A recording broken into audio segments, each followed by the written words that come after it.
ओम नमो भगवते वासुदेवाय। श्रीकृष्ण गोविंद हरे मुरारे, हे नाथ नारायण वासुदेव, प्रद्युम्न दामोदर विश्वनाथ, मुकुंद माधव भगवन नमस्ते। श्रीकृष्ण गोविंद हरे मुरारे, हे नाथ नारायण वासुदेव, हे नाथ नारायण वासुदेव।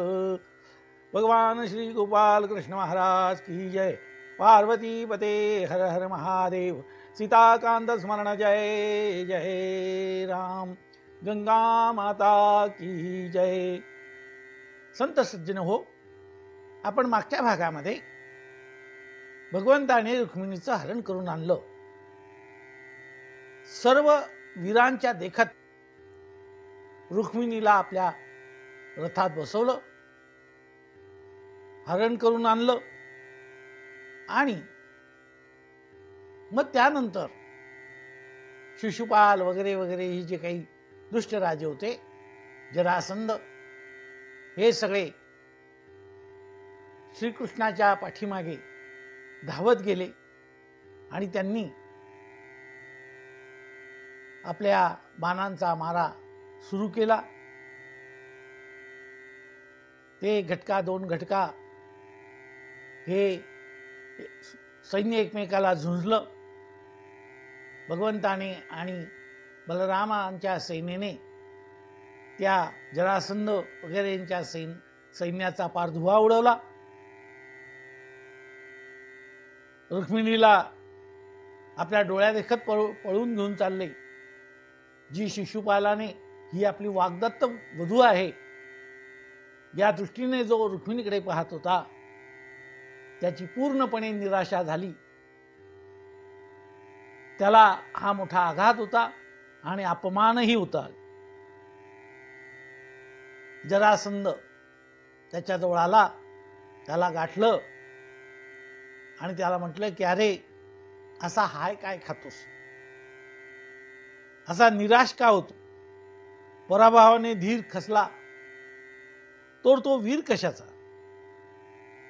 अरे माझ्याकडे पहा, माझी कित्येक सेना या यादवांनी नष्ट केली। मी 17 वेळा स्वाऱ्या केल्या, पण 17 वेळा माझा पराभव केला, पण मी निराश झालो का? आताही आलोच ना। वीरांनी पराभव सहन केला पाहिजे, अशा त्याने 2 शहाणपणाच्या गोष्टी त्या शिशुपालाला सांगितल्या। आता या गोष्टीमुळे नाराज तर होतेच, पण त्याला इलाज नव्हता। हे सैन्य एकमेकांच्या विरोधामध्ये मारे त्यांचे चालू होते। प्रचंड वर्षा बाणांचा सुरू झालेला। हे सर्व पाहिल्यानंतर रुक्मिणी थोडी भयभीत झाली। तिने भगवंताच्या मुखाकडे पाहिलं, तेव्हा भगवान तिला सांगतायत, प्रहस्य भगवानाह मास्म वैर्भवमलोचने। तू घाबरू नकोस। आपल्या सेनेकडून लवकरच या रुक्मिणीच्या आणि हे इतर जे काही जरासंध यांचे सर्व सैन्याचा नाश होईल, त्यामुळे तुला भ्यायचं काही कारण नाही। भगवंताने तिला धीर दिला। रुक्मिणीला पुढे घनघोर लढाई झाली। या लढाईमध्ये अनेक योद्ध्यांच्या प्रेतांचा, मुंडक्यांचा, हाताचा, पायाचा, छिन्न विच्छिन्न अशा देहाचा खच पडला होता आणि रक्ताचे पाट वाहत होते। यादव सेनेकडून शत्रू सेनेचा हा पराभव झाला। आपल्या डोळ्या देखत आपल्या भावी पत्नीचे श्रीकृष्णाने हरण केले। शिशुपालाचं तर मुख मलिन झालं होतं, तो पूर्णपणे निरुत्साही झालेला होता। तेव्हा जरासंध त्याच्या जवळ आला आणि जरासंधाने त्याला धीर देण्याचा प्रयत्न केला. भो भो पुरुष शार्दूल दौर्मनस्यमिदं त्यज न प्रिया प्रिययोः राजन् निष्ठा देहीषु दृश्यते. भो भो पुरुष शार्दूल. जरासंध सांगतोय कोणाला? शिशुपालाला. पुरुष शार्दूल म्हणजे अरे पुरुष सिंहा, ही उदासीनता सोड. दौर्मनस्य इदम, ही जी तुला म्लानपणा आला आहे, उदासीनता आली आहे, ती सोडून दे. अरे मनुष्याच्या जीवनात सर्वच गोष्टी काही त्याच्या मनासारख्या घडत नाही. काही घडतात, काही घडत नाही. परंतु तेव्हा माणसाने खचून जाऊ नये. आपल्या इच्छेप्रमाणे सर्व गोष्टी घडतात असं नव्हे, तर कधी कधी मनाच्या विरुद्ध सुद्धा काही गोष्टी घडतात. आणि त्याने आपला स्वतःचा दाखला दिला. अरे माझ्याकडे पहा, याच श्रीकृष्णाने माझा 17 वेळा पराभव केलेला आहे. मी फक्त एकचदा त्याच्यावर थोडा विजय मिळवला होता, जेव्हा भगवान ते सोडून गेले तेव्हा. परंतु माझा 17 वेळा पराभव झाला तरी मी खचलो नाही आणि नाउमेद झालो नाही. मी कधी नाउमेद होत नाही. अरे माणसाला हा जो काही काळाचा प्रभाव आहे हा कधी सोडत नाही. कालेन दैवयुक्तेन जानन विद्रमवित जग विद्रावितम जगत. अरे प्रारब्धानुसार काल हा या जगाला नाचवत असतो. म्हणून शोक उदासीनता ही सोडून दे. जेव्हा आपल्याला काल अनुकूल होईल तेव्हा आपणही या यादवांचा पराभव करू, अशी त्याची समजूत घातली. त्यानंतर शिशुपाल व त्याच्या बाजूचे जे काही राजे, यादवांच्या विरोधात असलेले सर्व राजे आपलं सैन्य घेऊन आपापल्या नगरीला खाली हाताने निराशतेने परतलेले आहेत. आता हा झाला शिशुपाल वगैरे राजांचा विषय. रुक्मिणीचा बंधू रुक्मिणी याची काय अवस्था होती ते आपण पाहिलं पाहिजे. श्रीकृष्णाने आपल्या दृष्टीसमोर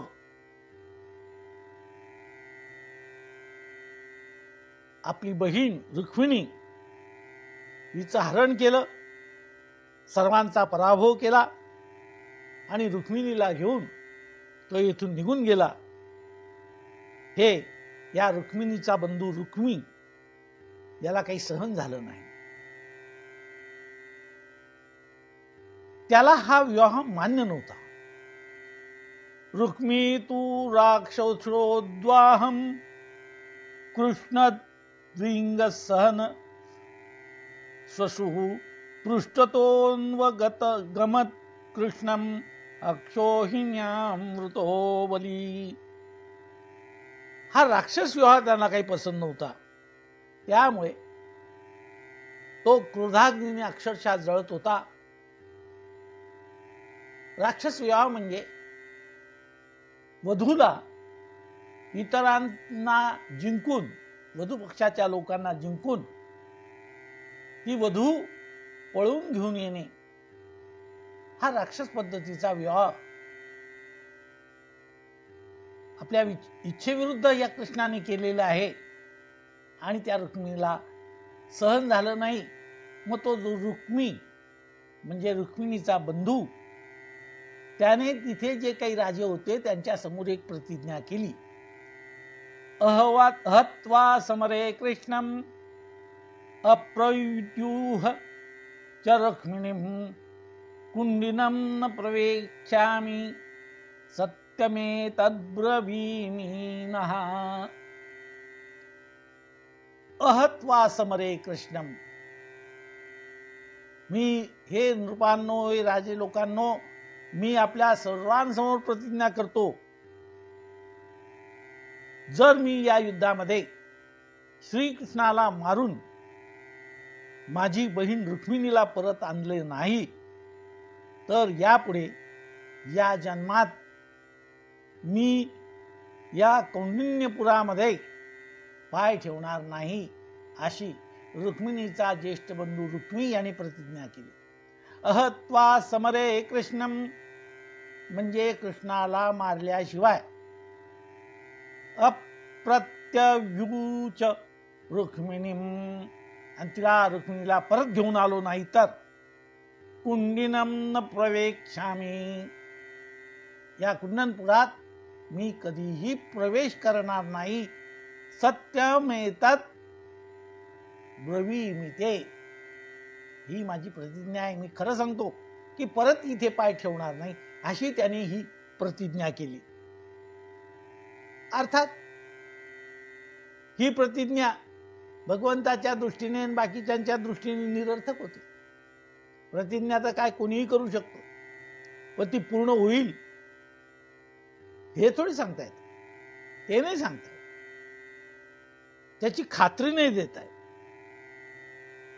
ती एक वायफळ संतापाच्या, क्रोधाच्या भरात आपण जे काही बोलतो ते सत्य होतच असं नाही.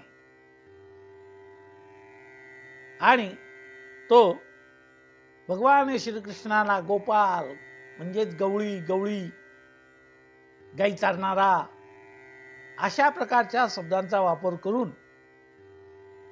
हिनवू लागला.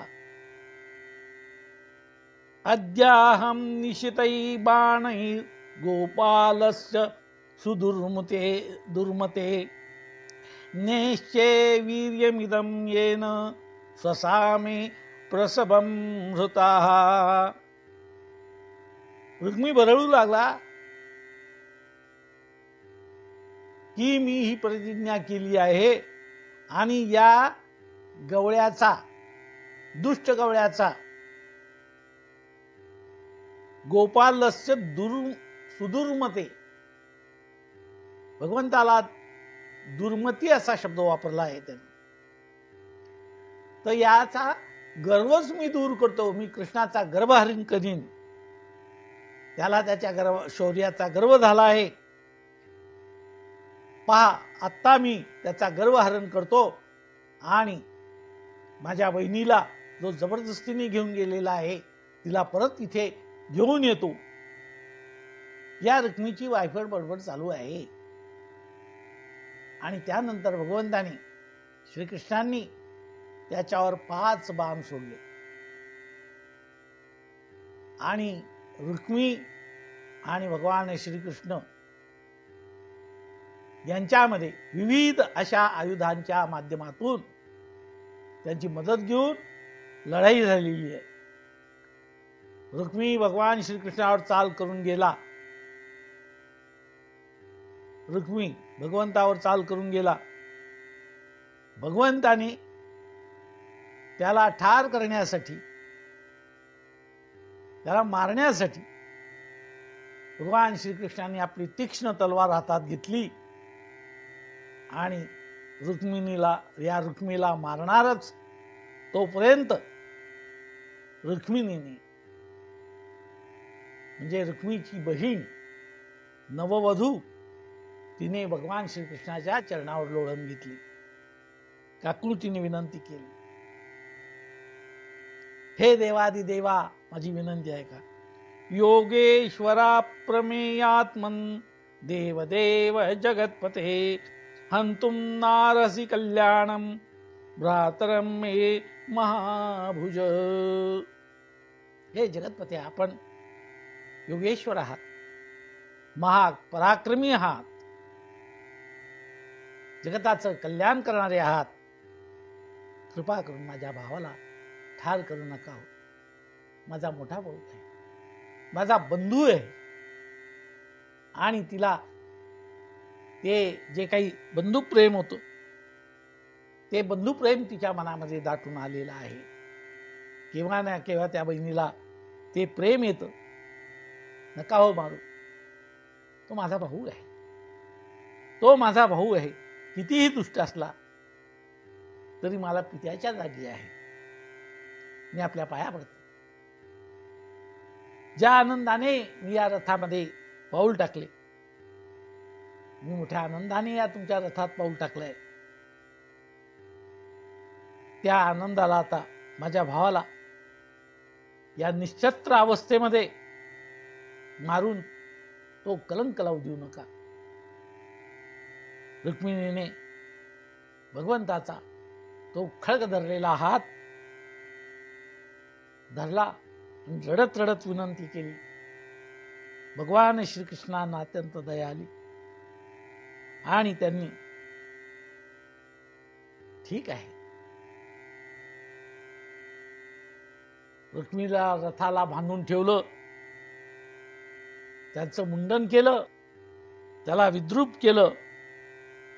बलरामाने सर्व सैन्याचा निपात केला आणि त्यावेळेस त्या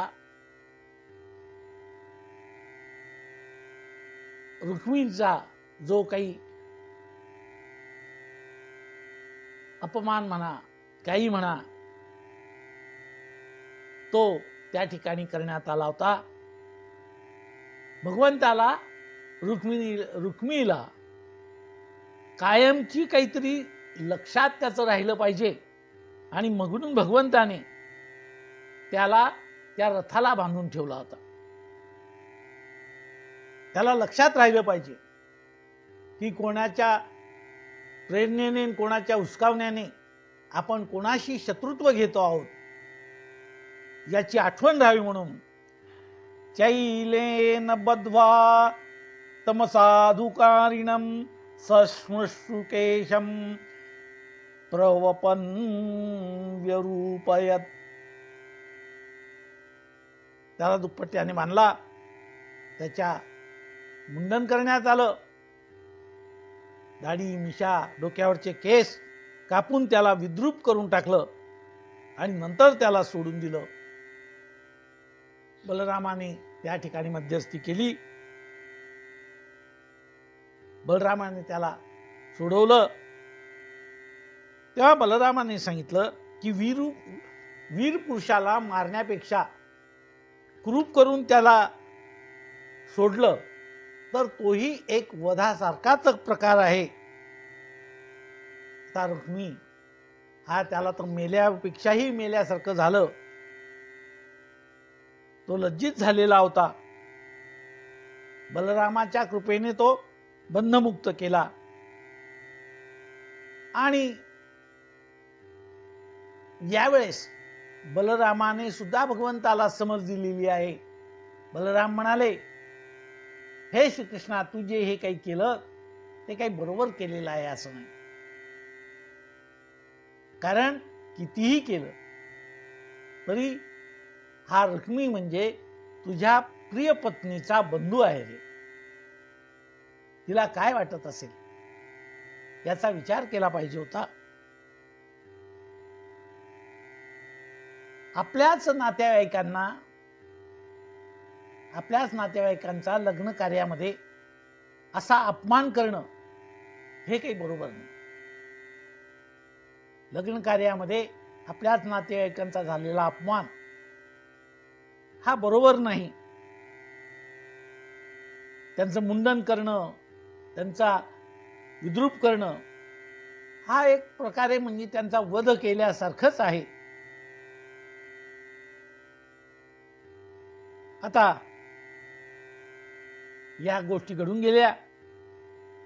त्यानंतर भगवंताने आपली प्रिया म्हणजेच रुक्मिणी हिचा समज जो आपल्याविषयी गैरसमज झाला आहे तो दूर करण्याचा प्रयत्न केला. ते म्हणाले की हे प्रिये, मी तुझ्या बंधूला विद्रूप केले ही गोष्ट खरी आहे, परंतु तरी सुद्धा तू आमच्यावर रागवू नकोस. कारण माणसाला जे मान सन्मान सुख दुःख अपमान जे भोगावे लागतात हे त्याच्या कर्माचं, स्वतःच्या कर्माचं फळ आहे.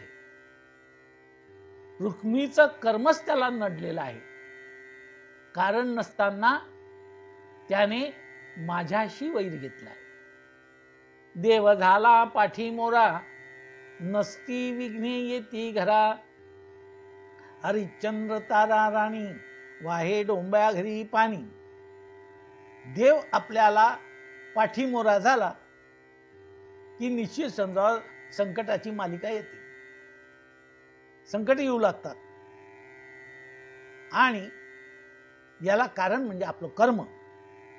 रुक्मिणीचं कर्मच असं होतं की त्याने भगवंताशी कारण नसताना वैर धारण केलं होतं. काय वाईट होतं भगवंतामध्ये?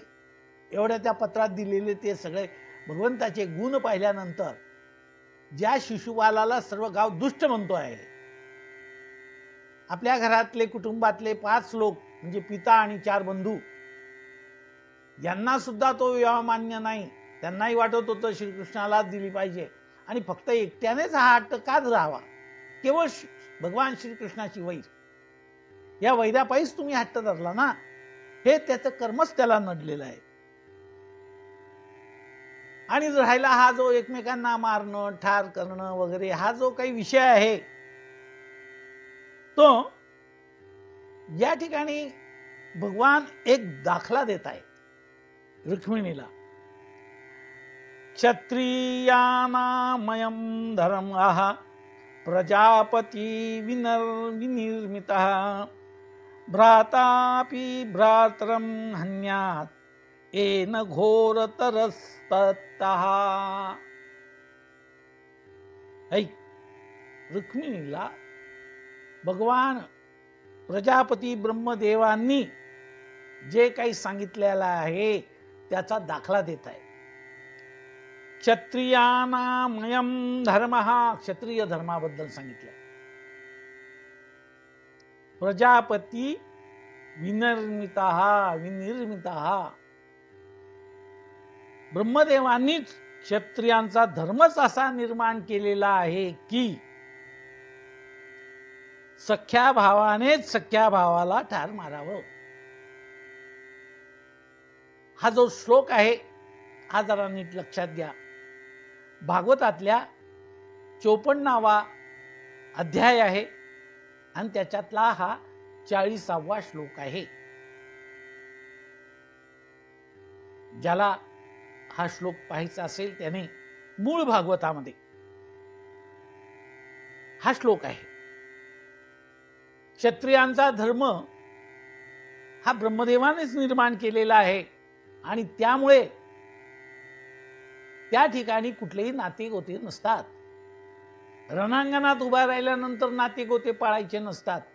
क्षत्रियाचा धर्म म्हणजे लढणं, हाच त्याचा धर्म असतो. आणि म्हणूनच हा क्षत्रिय धर्माचं आचरण करणं सगळ्यात कठीण आहे. कारण समोर नातेवाईक उभे असताना सुद्धा त्यांना ठार करणं, अगदी आपला मनामध्ये कुठलाही विचार न ठेवता, पूर्वग्रह दूषित न ठेवता त्या रणांगणामध्ये.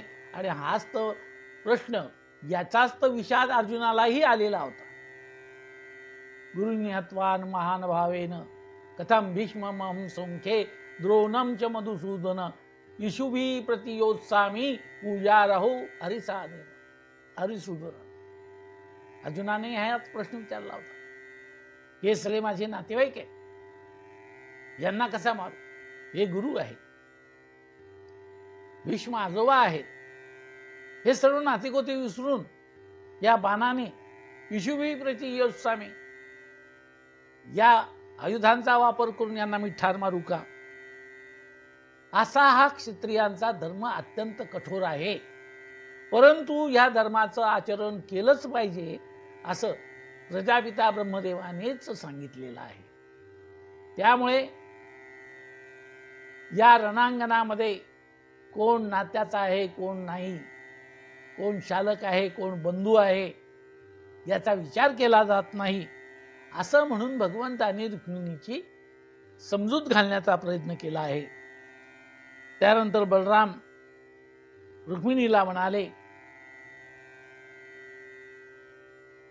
की हे पहा रुक्मिणी ऐक, तुझा भाऊ रुक्मी सर्वच प्राणी मात्रांचा द्वेष करतो, म्हणून त्याच्या कल्याणासाठीच आम्ही त्याला हा दंड दिलेला आहे.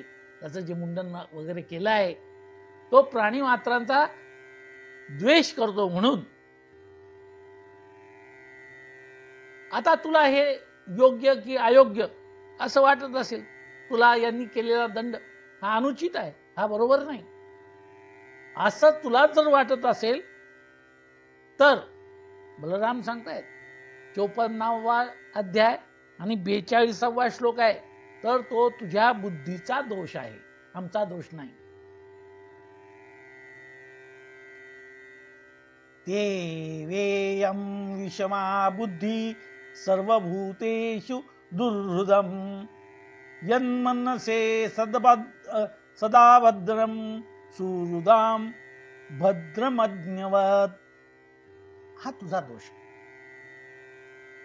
त्याच्या कर्मानुसार त्याला दंड मिळालेला आहे. तो प्राणी मात्रांचा द्वेष करणारा आहे. विषमा बुद्धीही, तो तुझ्या बुद्धीचा दोष आहे. म्हणून हे स्वास्य वदन असलेल्या रुक्मिणी, अज्ञानामुळे उत्पन्न जो शोक होतो, शोकाचं कारण अज्ञान आहे, त्यामुळे तू शोकाचा त्याग कर. अज्ञानामुळे निर्माण होणाऱ्या शोकामुळे अंतःकरण हे उदास होतं, मनुष्य मोहात सापडतो. म्हणून तत्वज्ञ लोक ज्याप्रमाणे विचार करतात त्याप्रमाणे तू विचार कर व आपल्या आत्मस्वरूपामध्ये स्थिर हो. आत्मबुद्धीने या विषयाकडे पहा. तस्मात अज्ञानजं शोकम आत्मशोष विमोहनम तत्वज्ञानेन निर्हत्य स्वस्था भव शुची स्मिते. तू स्वस्थ राहा, आत्मभावामध्ये स्थिर राहा आणि या गोष्टींचा विचार तू सोडून दे. आता भगवंताचं तत्वज्ञान, बलरामांनी सांगितलेला ज्या समजुतीच्या गोष्टी, भगवंतांनी सांगितलेल्या गोष्टी, यामुळे रुक्मिणी हिच्या मनातली कटुता दूर झाली आणि तिने विवेक बुद्धी धारण केली. तिच्या मनामध्ये समाधान प्राप्त झालं की भगवंताने हा राक्षसी पद्धतीचा विवाह या ठिकाणी करायचं स्वीकारलेलं होतं. त्याच्यामध्ये लढाया होणार, त्याच्यामध्ये युद्ध होणार आणि एकमेकांना त्याच्यात जे काही ठार मारलं जातं किंवा जी शिक्षा होते, तर हे त्या ठिकाणी अक्षम्य नसतं, याचा अर्थ ते क्षम्य असतं. असा या विषयाकडे त्या पद्धतीने ही रुक्मिणी पाहू लागली. त्यानंतर भगवान श्रीकृष्णांनी सर्व राजांचा पराभव केला, त्या राजांना जिंकून घेतलं आणि रुक्मिणीला ते द्वारकेला घेऊन आले आणि त्या ठिकाणी त्यांनी तो सोहळा मांडलाय. भगवान भीष्मकसुतामेव निर्जित्य भूमिपान पुरम आनीय विधीर विदूपमये मे कुरुद्वा. सर्व राजांचा पराभव केला, भगवान द्वारकेला आले आणि यावेळेस भगवंताचं स्वागत द्वारकेतल्या त्या नगरवासियांनी फार मोठ्या प्रमाणात केलं आहे. घरोघरी मोठे उत्सव साजरे झाले. सर्वांनी अंगावर सुंदर अलंकार धारण केले. घरापुढे सर्व सडा सारवण करण्यात आलं, गल्ल्या सुशोभित करण्यात आल्या, सुगंधी द्रव्याने त्या गल्ल्या सजवण्यात आल्या, सिंचन करण्यात आल्या. आपल्या घराला तोरणे लावली, त्यानंतर पताका लावल्या, ठिकठिकाणी स्वागताचे ते कमानी उभारण्यात आल्या. सुंदर सुंदर उंच असे ध्वज दाराच्या समोर, जलाने भरलेले मोठमोठे कुंभ किंवा माठ ठेवण्यात आले.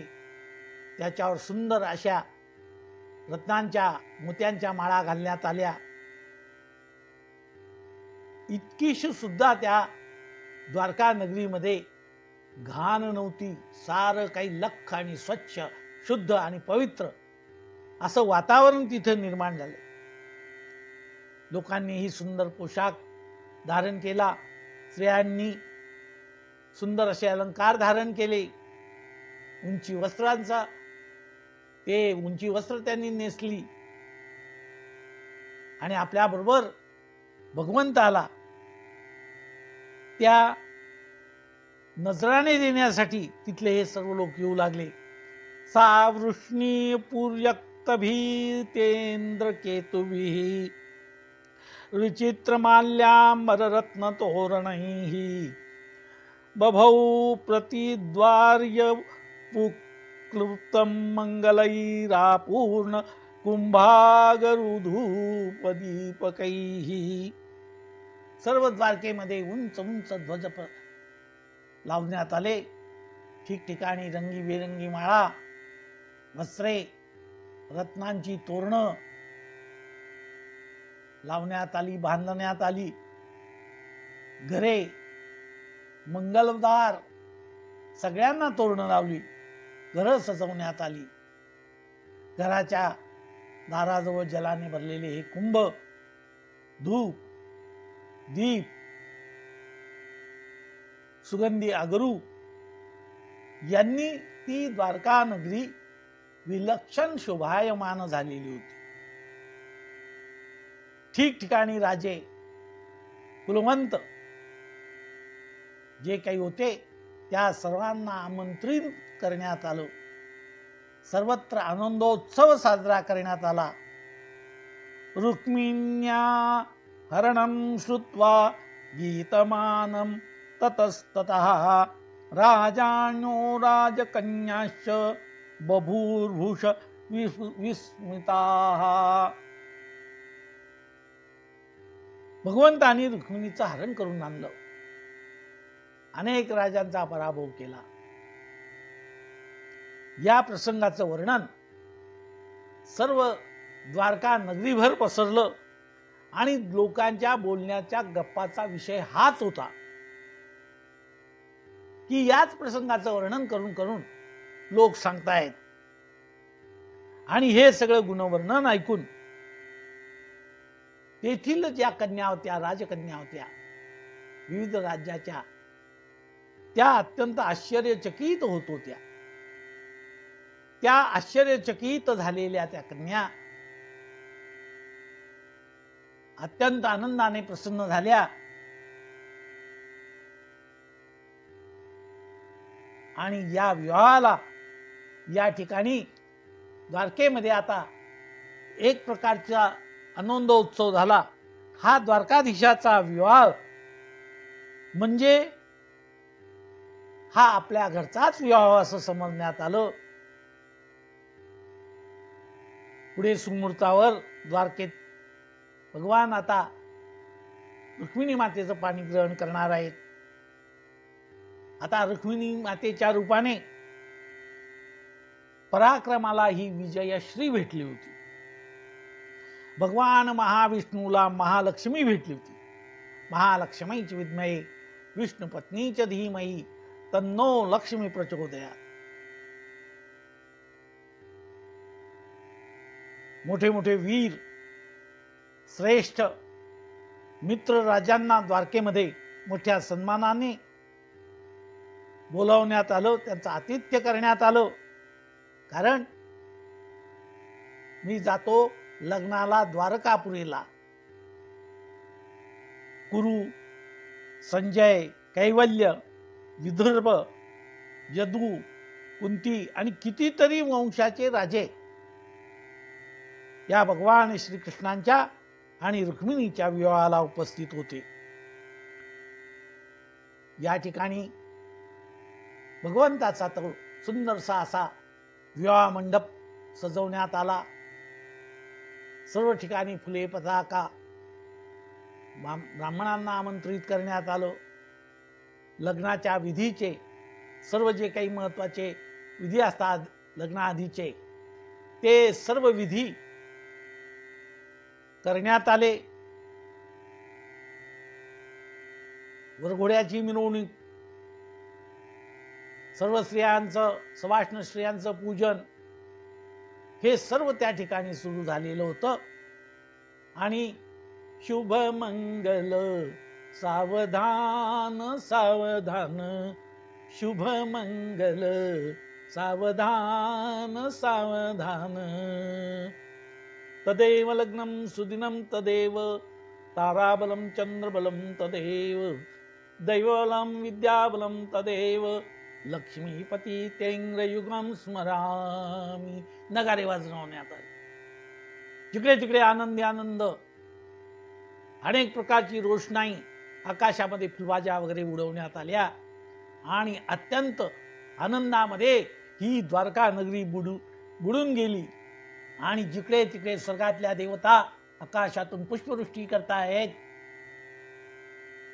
की हा जो महालक्ष्मी आणि महाविष्णूचा विवाह होतोय. प्रकृती आणि पुरुष, जीव आणि शिव, जीवात्मा आणि परमात्मा याच्यातलं हे मिलन आहे. देवा ब्राह्मणांच्या साक्षीने तो विवाह संपन्न होतोय. द्वारकामध्ये पुरीमध्ये अत्यंत आनंदी आनंद आहे. या द्वारकापुरीत काय वाजत गाजत, या द्वारकापुरीत काय वाजत गाजत, सोन्याचं बाशिंग लगीन देवाच लागत, सोन्याचं बाशिंग लगीन देवाच लागत, या द्वारकापुरीत काय वाजत गाजत, सोन्याचं बाशिंग लगीन देवाच लागत, सोन्याचं बाशिंग लगीन देवाच लागत. राजा भीष्मकाची रुक्मिणी कन्या, राजा भीष्मकाची रुक्मिणी कन्या, पळून आणि तो द्वारकेचा राणा, पळून आणि तो द्वारकेचा राणा, साऱ्या वीरांच्या देखत, साऱ्या वीरांच्या देखत, सोन्याचं बाशिंग लगीन देवाच लागत, सोन्याचं बाशिंग लगीन देवाच लागत. या द्वारकापुरीत काय वाजत गाजत, सोन्याचं बाशिंग लगीन देवाच लागत, सोन्याचं बाशिंग लगीन देवाच लागत. जगमग जगमग करी द्वारका नगरी, जगमग जगमग करी द्वारका नगरी, टाळ मृदुंग वाजतो शंख तुतारी, टाळ मृदुंग वाजतो शंख तुतारी, स्वर्गातून सुरवर, स्वर्गातून सुरवर पुष्पे वर्षत, सोन्याचं बाशिंग लगीन देवाच लागत, सोन्याचं बाशिंग लगीन देवाच लागत. या द्वारकापुरीत काय वाजत गाजत, सोन्याचं बाशिंग लगीन देवाच लागत, सोन्याचं बाशिंग लगीन देवाच लागत.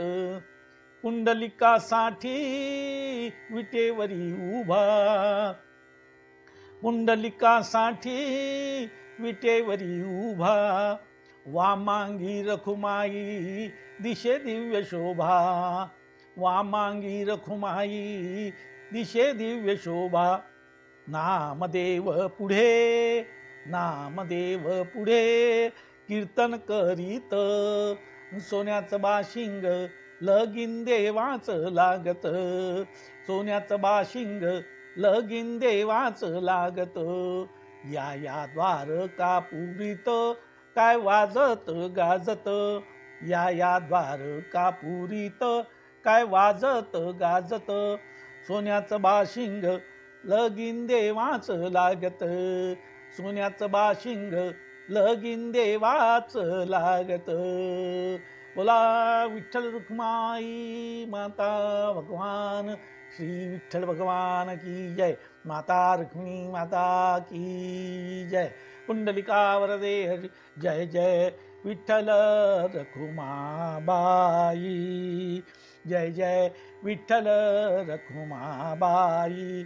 छंद लागला तुझ्या पायी छंद लागला तुझ्या पायी जय जय विठ्ठल रखुमाबाई जय जय विठ्ठल रखुमाबाई।